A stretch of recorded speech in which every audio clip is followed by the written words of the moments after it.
અને આજે અમે દાહોદ જિલ્લામાં એક ઓપરેટરને એક જોરદાર મીટિંગ રાખેલી છે। મારા ઘણા ખરા એવા ઓપરેટર ભાઈ એવા છે કે ઓછી પગારમાં વર્ષોથી ચાલી આવ્યા છે, પણ ઓછી પગારમાં કોઈનું ઘર ચાલતું નથી।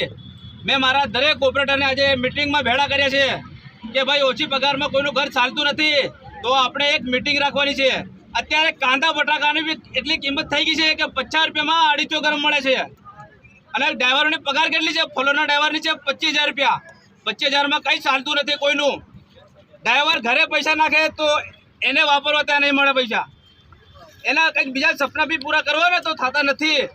એનું એક ખાસ કારણ છે કે અમારા દરેક ઓપરેટર ભાઈ આજે બધાને મજબૂત કરવાનો છું કે કોઈને ફલોરીના ડ્રાઈવર હોય કે જીસીબીના કે ટેટકરના કે ડમ્પરના કે દરેક ઓપરેટર ફલોરીના ઓપરેટર 30,000 થી 35,000 રૂપિયા પગાર હોય ને તો જશે, અને જીસીબીના ડ્રાઈવર 28,000 થી 28,000 રૂપિયા પગાર હોવી જોઈએ મિનિમમ, અને ખાવા પીવાનું સેટિયાનું અને રહેવાની બધી સુવિધા, અને એક હેલ્પર પણ હોવો જોઈએ હાથે।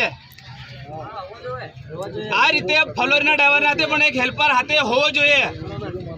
ઓપરેટર બધું કામ કરશે નહીં, અને ઓપરેટર ભાઈને ફલોરીનો હોય કે જીસીબીનો અગર 8 કલાક જ કામ કરશે અને ઓવર ટાઈમ કામ કરાવશે એની હાજરી થશે।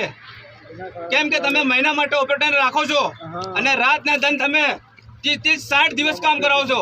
સમજી લો કે તમે નાઇટમાં કામ કરાવો છો 15 દિવસ, તો બી 15 દિવસનું નુકસાન ડ્રાઈવરને થાય છે, પણ ડ્રાઈવરનું ઘર ચાલતું નથી।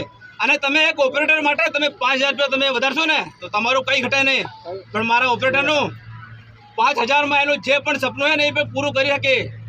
તો મારા ઓપરેટર ભાઈઓ માટે એક વિનંતી છે કે અમારે ઓપરેટરની પગાર વધારવી છે, અને અમારી ઓપરેટરની એક માંગ છે। અને મારા દાહોદ જિલ્લાના ઓપરેટર બધા બસ હવે મજબૂત થઈ જશે, કોઈ ઓછી પગારમાં કામ કરશે નહીં। હવે અમારે કોઈની ગુલામી કરવાની નથી, કોઈની ગુલામી કરવાની નથી ભાઈ। ઓપરેટર જિંદાબાદ। એમપી, ગુજરાત, રાજસ્થાન દરેક જગ્યા પર આ મીટિંગનો વિડીયો જોજો અને તમે પણ આ પ્લાન કરજો, કેમ કે ઓછી પગારમાં ઘર ચાલતું નથી। જય જોહાર।